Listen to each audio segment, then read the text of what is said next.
was inside here, and then my aunt and uncle came in and asked me a couple times to come out of the trailer because there was a bad tornado headed this way, and finally something just told me, you better get out of there. So I did, and I went in the house with them, and we got in the hallway, and then it hit, and it sounded like about 12 freight trains, and then we could feel the house shuddering and lifting up. It did it a couple times and set back down. When we come out, that big oak tree had totaled the car and my Winnebago, and around here is where I'd have been asleep. One of the big, right where my head and chest would have been if I had stayed in there. Golly moly. I was laying on the bed watching TV.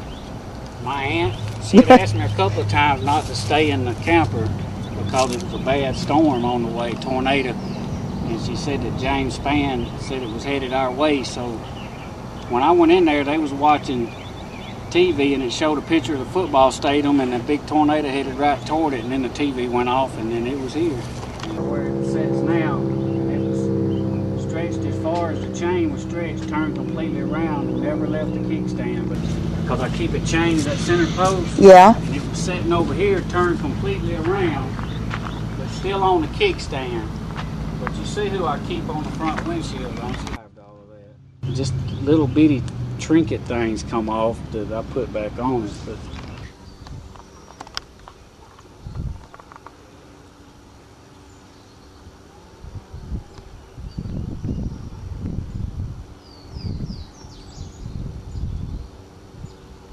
and I'm dirty.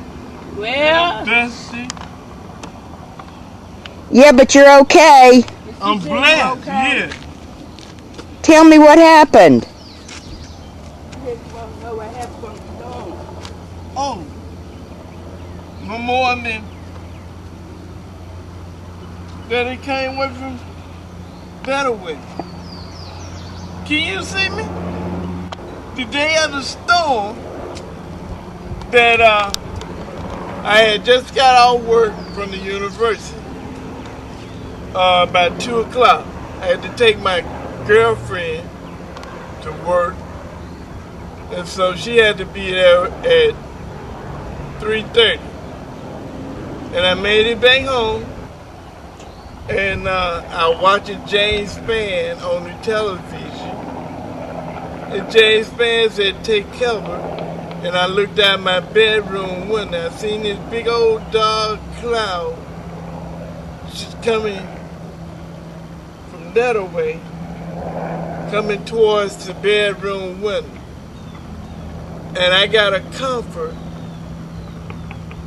and put it over my head and got in the closet and started praying. And that was it. And after the storm was over with, there was a lot of people in the street, roaming the street. People crying, having shopping cart with their belongings in it. Police running in the street, flashing lights, and ambulance was going back and forward off the Crescent Ridge Road. It was a critical sight. It was very tragic for a whole lot of people. I feel sorry for them.